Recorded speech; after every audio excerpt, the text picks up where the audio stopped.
If you followed my sewers guide, hopefully you made it here to the prison, so let's go.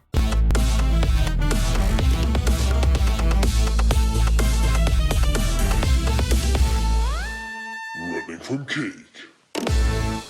The most impactful thing at the beginning of the prisons is the merchant. We want the merchant to sell us a good bag. The merchant sells 3 different bags: the scroll holder, the potion bandolier, and the ranged weapon holster. The ranged weapon holster, in my opinion, is the least useful, so we definitely don't want to buy that one. The merchant always carries the bag you need the most, so in this case we have a bunch of potions. The merchant will have the potion bandolier. If you have a bunch of rocks and wands and stuff like that and bombs, the merchant will have the ranged weapon holster, so I often drop those on the ground first, so then the merchant will have the bag that I want. So let's go down to the prisons. The merchant is always in one of the first doors. So probably up here or over here. Look, I see a little bit of water up here. So no, it's not that one. The merchant always has like a solid floor behind it. Let's check out over here. Here it is. And it should have the potion bandolier, which is right here. Let's get that. 400 gold. Don't mind if I do. So following the theme from the sewers, it's important to know the rules.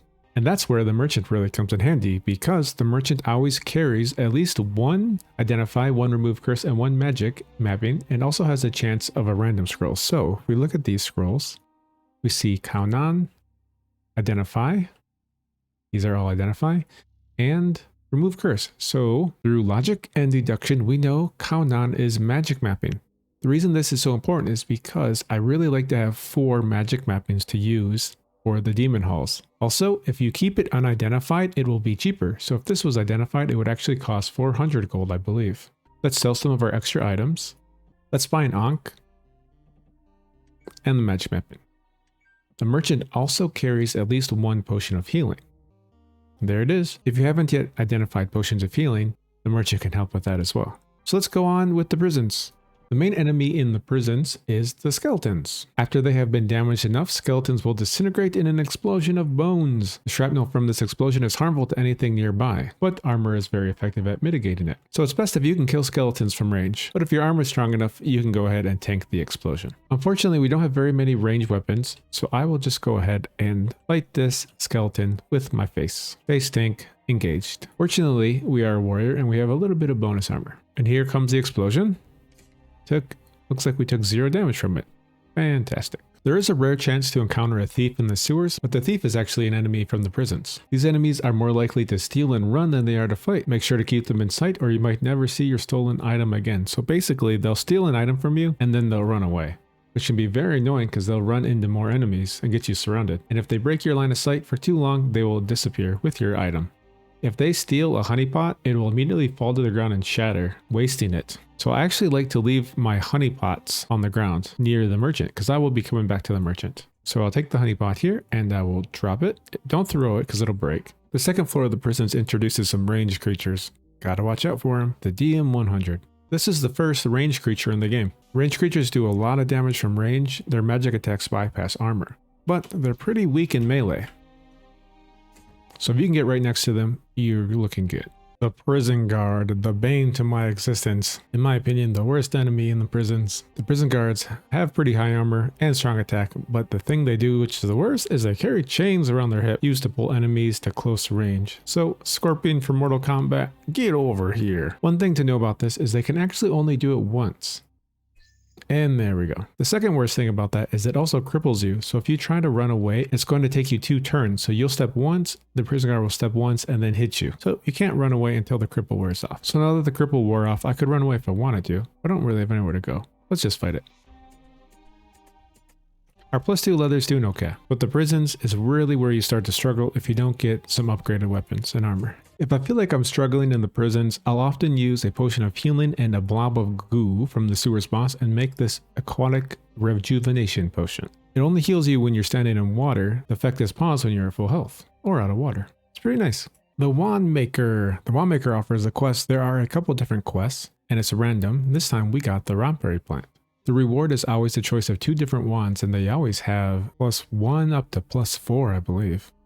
I won't spoil all the Wand Maker quests, I'll leave that for you to have fun with. But for this one, the Vine Lasher, the trick is there's always a path through the Vine Lashers and they don't attack you the first time they see you. So what I mean by that is when I step through the store, it doesn't attack me. But if I was to step here, it will attack me. So there's only one safe square and that is right here. And now the next safe square is right here, which doesn't make sense because the lasher is right here, but it won't attack me the first time I step into the square. So should be safe. Exactly. And now these squares down here are safe. It looks like there is a little bit of a diagonal path here. So I'm going to go this direction. Looks like we go either way here. Let's try this.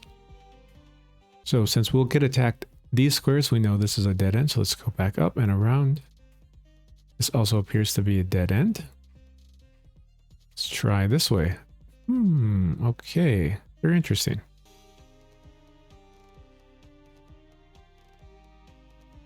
Oh, I see. We go here and then here. So it's a bit of a puzzle. And then here and then here. There we go. So we take no damage and it brings us probably to our target, which is going to be not quite yet. Where is it? I'm looking for this guy. Here we go, the rot heart. So this is our target. Once we destroy this, all the other lashers will also die. The thing with this is it doesn't hit you, but it just emanates poison. So over time, especially if you're doing melee, you're going to be taking poison damage. So it looks like I'm taking 2 damage every hit, but that is very manageable. We can just stand in here and fight that. We could drink a purifying potion if we had one, or any other way to become immune to poison, but I believe for now we'll be okay. And we'll just eat some food because we're starving anyways. We'll just heal this up over time. So let's pick up the rot berry here and be on our way. I like to return to the wand maker right away and turn in the quest because the reward is often pretty strong. Especially right now, we don't have a good weapon, so I may go ahead and put all my upgrade scrolls into whatever wand the wand maker gives me. It'll give us a huge power spike. Since the reward is random though, it does require a little bit of luck. So let's see what we get. All right, we get a wand of frost or wand of disintegration. Well, wand of disintegration is downright broken, so I'll go with that.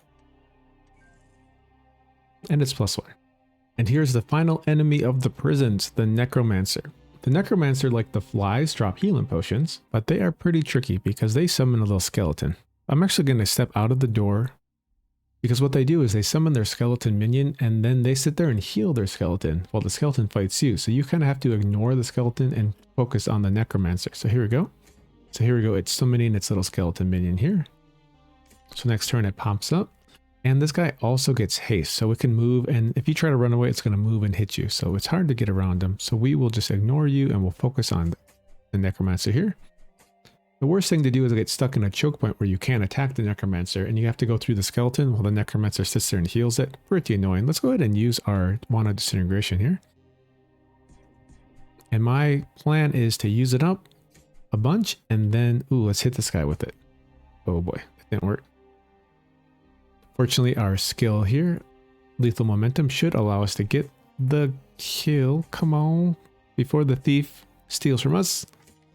And then step into range with you. Oh, this is not looking good, is it? Okay, new plan. What's the plan? I was going to say, freeze time. Let's try and get out of here. And let's put some upgrade scrolls on our wand to give us some more charges. Ooh, that unfroze time. That's okay. We're still in melee with you. Let's go ahead and use this opportunity to, no, actually save my range to shoot the thief here.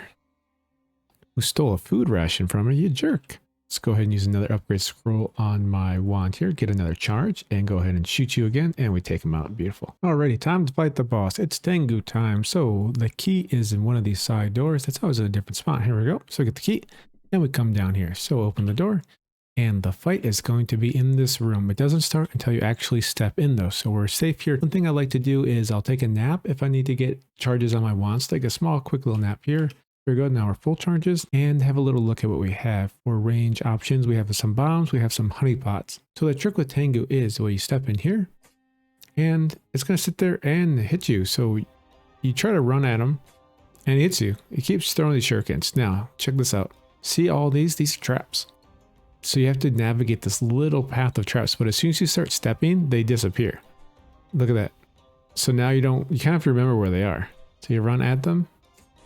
Oops, you don't click too fast or that'll happen. Tengu totally dodged out of my way and I stepped forward where Tengu was right onto a trap, and now I'm poisoned. So that's pretty bad. One option is, if you have range like this wand, it's just to blast the crapola out of Tengu, and every time it moves, you get a new set of traps. So another option is to move fast because they It's not every turn they disappear, it's just over a couple seconds. So if we go like really quickly here, we can kind of still see where they are.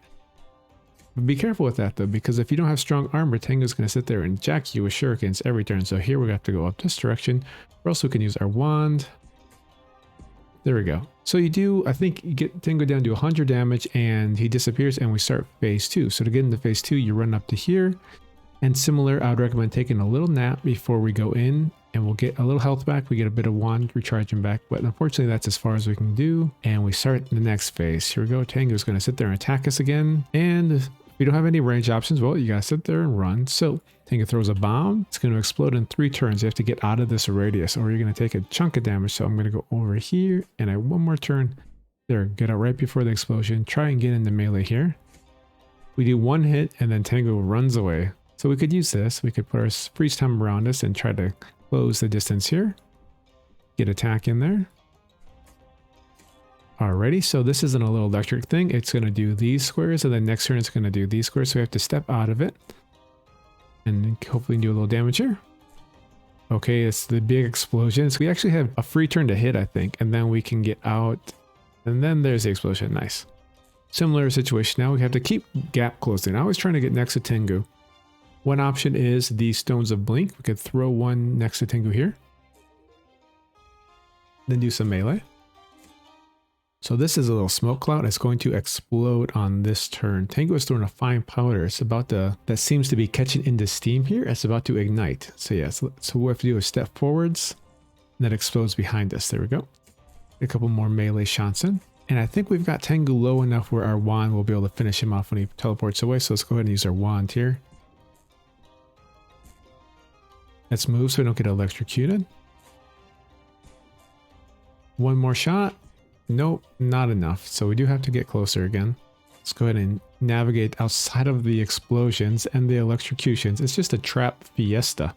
Let's actually freeze time here. Oops, not zapping. Freeze some time. Just run through all this stuff. Alrighty, I think we'll get just close enough for a final hit. Ooh, one more hit. There we go, we got it. Nice, and that's Tengu. MVP is the +3 mail armor.